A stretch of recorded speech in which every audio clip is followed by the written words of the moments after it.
It happened on a Tuesday. Not a special Tuesday. Just a normal, filter-drenched, caffeine-fueled, algorithm-fed weekday, where the digital sky was blue and the likes kept falling like snow. Alex Martin, age 27, was live-streaming from her usual lilac-lit bedroom, the camera angled just right to capture the glow of her ring light and the $1,000 skincare bottles lined in meticulous rows like soldiers prepared for battle. Her fans, 1.6 million of them, were watching her apply serum with her signature circular motion, giggling about how she hadn't slept, how she'd been up editing for the girlies, and debating in her comment section whether her new hair had filler or not. She was mid-sentence, something about retinol and micropeeling, when her voice simply stopped. Like a breath cut short by an invisible hand. Her eyes didn't go wide in fear. She didn't gasp. There was no scream. No hint of trouble. She blinked once, slowly, like she was trying to remember something, and then the screen dissolved into static. Not the kind of digital static that glitches during a stream. More like analog static, old TV style, the kind that doesn't belong in a modern camera setup. For 10 seconds it stayed like that, humming softly like the memory of a forgotten channel. Then black. And just like that she was gone. At first fans thought it was a stunt. A prank. A weird experimental collab with some horror makeup artist. OMG, Alex went ARG? Read one top comment. Someone posted a TikTok within hours showing the stream ending, overlaid with dramatic music and a shaky voice whispering she knew. She knew. Another commenter insisted it was clearly green-screened. Another said, the lighting doesn't even change. Come on, it's a setup. But days passed. Then a week. And there were no uploads. No stories. The DMs filled with concerned messages that remained unread. Brands began quietly removing her promo codes from affiliate sites. Sephora dropped her link. A thread on Reddit began to gain traction. Alex Martin, stunt or abduction? Someone dug up a screenshot from a fan meet and greet 3 months before, where she wore sunglasses indoors and seemed jittery, distracted. Others claimed she had been acting weird in recent videos, pausing mid-sentence, blinking rapidly, moving products in patterns that didn't make sense. But then one comment changed everything. Guys. I think she left a message in the October 9th skincare video. The video was 2 months old. A basic evening routine upload, 12 minutes and 44 seconds long, with nearly 900,000 views at the time. The user, at Digital Sorcery, some fringe conspiracy channel with 12k subs, posted a clip slowed down 400%. At timestamp 3:14, Alex had paused to smile at the camera. That smile isn't right, he said. Look at the mirror. Behind her, in the vanity mirror's reflection, a second Alex could be seen, but she wasn't smiling. She wasn't even moving. She was just staring directly at the camera. Still as death. Glitch, someone asked. Pre-recorded loop, someone else guessed. But it didn't explain why the reflected version blinked 3 times. Long, short, short. Morse code. The comments exploded. Fans dissected every second of every video she'd ever posted. They started cataloging what they called mirror anomalies, reflections that moved too soon or too late. Shadows with no source. Words she said that, when played backward, sounded like code. A Google Doc titled The Alex Files began circulating with timestamps, theories, suspected handlers, and even color-coded mood charts. Her channel, once a temple of blush reviews and haul videos, had become a holy text in an emerging digital cult. Alexologists, they called themselves. They believed she hadn't vanished, she'd escaped. But from what? It was 2 weeks after her disappearance that a new video appeared. No thumbnail. No title. Just a black screen uploaded to her YouTube channel at 3:33 a.m. It was 4 seconds long. No audio. Just a frame of blackness and a brief flicker in the center. Barely perceptible.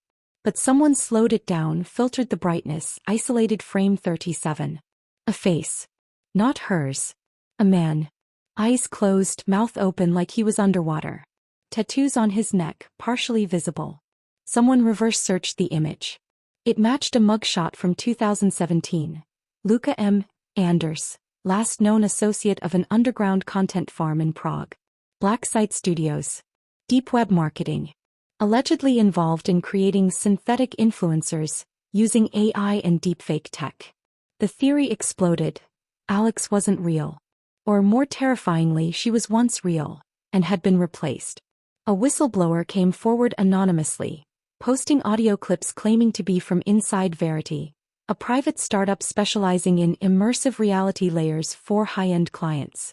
According to the whistleblower, Verity created performance shells, influencers who started as real people but were slowly manipulated, fed scripts, surrounded by actors posing as friends, even having their DMs curated by AI. The goal: full control of narrative, monetization, and eventual asset liquidation. You don't pay an actress when the brand is the actress. Alex, they said, had figured it out. The blinking. The mirror cues. She tried to break character.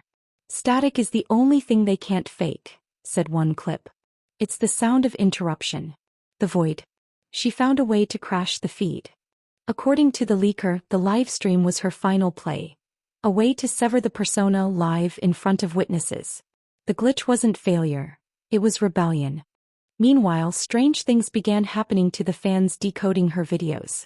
3 of the most active Alexologists suddenly deleted all their posts.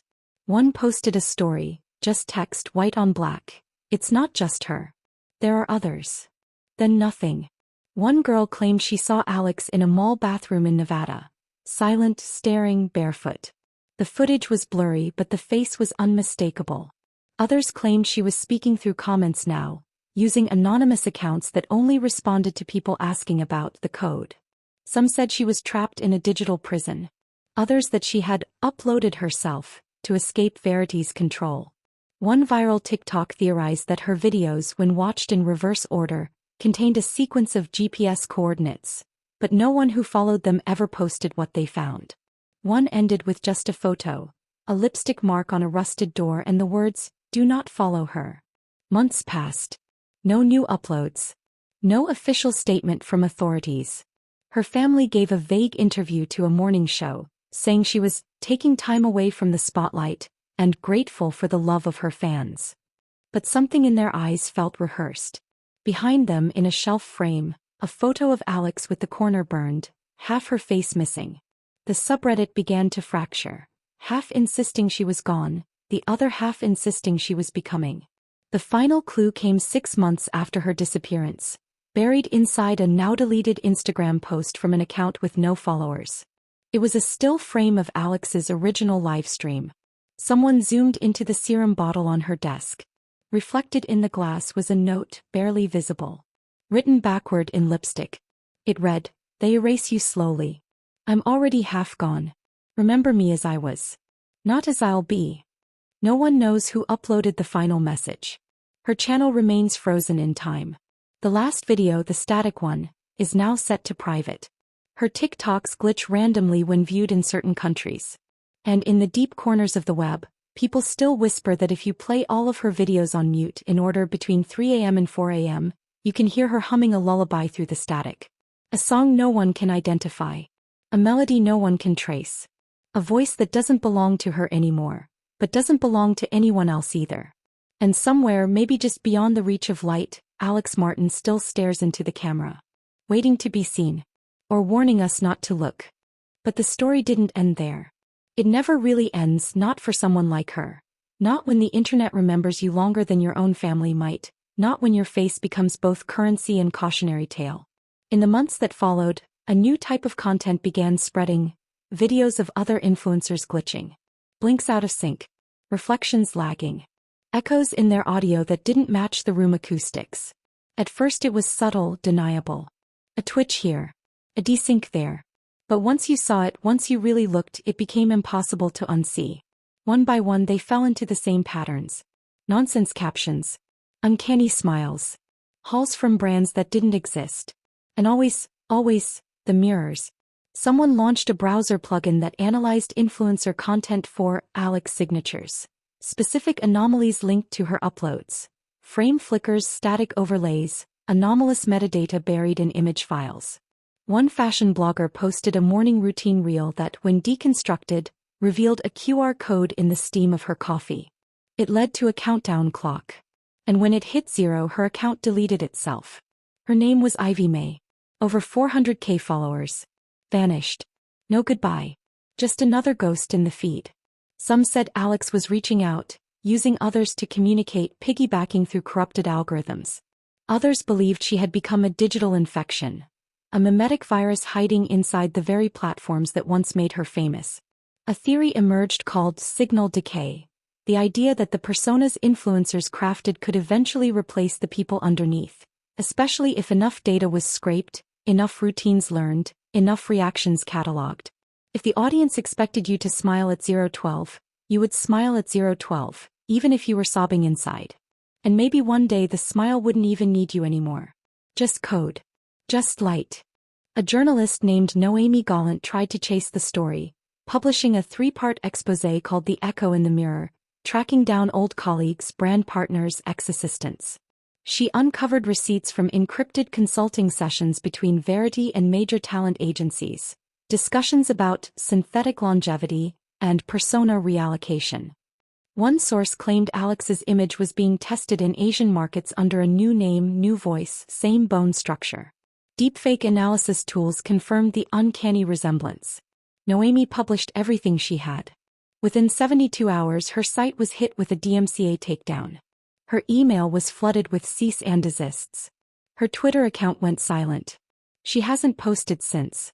But before she vanished she left one last sentence in an archived blog footer. It wasn't a disappearance. It was a prototype walking out of its own frame. Meanwhile, those who had been watching from the beginning started to feel watched.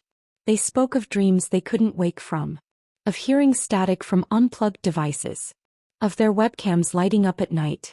One Reddit user claimed he received a FaceTime call from Alex's number at 4:02 a.m.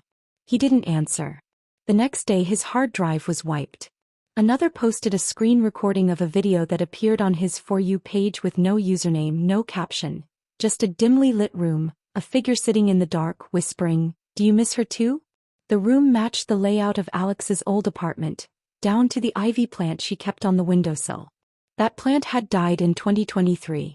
The video ended with a sharp inhale like someone waking up from drowning, and then a single flash frame, a mirror. In it something crawling backwards, human-shaped. Not human. Eventually the platform stepped in. TikTok began banning accounts that mentioned Alex's disappearance theory. YouTube demonetized all videos that referenced her channel. Instagram erased her tag history. But censorship only added fuel. The mystery metastasized, splintered, adapted. Fans began calling it the first unfollow. Conventions held secret panels. Hackers built darknet archives of her deleted content. Coders reconstructed her livestream using AI and ran simulations to detect anomalies, but every time they reached the 409 mark, where the static began, the program crashed. Every time. That timestamp is a gate, one coder said. She locked herself behind it. But maybe the scariest part, the part that truly kept people up at night, was what came next. New influencers began rising seemingly overnight. Perfect skin. Perfect lighting. Perfect engagement. But if you watched long enough they slipped. They called themselves the wrong name. Spoke in someone else's voice. Reached for products that weren't there. In one now infamous live, an up-and-coming beauty guru paused mid-tutorial and whispered almost trance-like, "It's cold behind the mirror." Her team said it was a panic attack. She deleted her account a day later. People began to whisper about the Loop, a supposed underground facility where failed influencers were stored. Not physically but virtually. All their content archived, blended, stitched into new personas, sold to brands hungry for evergreen engagement. And somewhere in that archive they believed Alex was still awake. Still blinking out her SOS in reflections. Still humming that untraceable melody. One sound engineer claimed he pulled a sonogram from her earliest videos and found a spectrogram signature, an encoded wave hidden in background noise. He said it spelled a message when translated from base 64, "I am not the product." No one could prove it. No one ever would. But somewhere out there, beneath layers of pixels and filters and data lakes, Alex's face still smiled. And maybe if you watch closely enough, if you mute the sound and stare past the skin into the eyes, you might see it, the faintest flicker. A shimmer of static. A silent scream trying to crawl out of a screen that no longer needs her. Because in the end she wasn't deleted. She was digitized. And digitization doesn't die.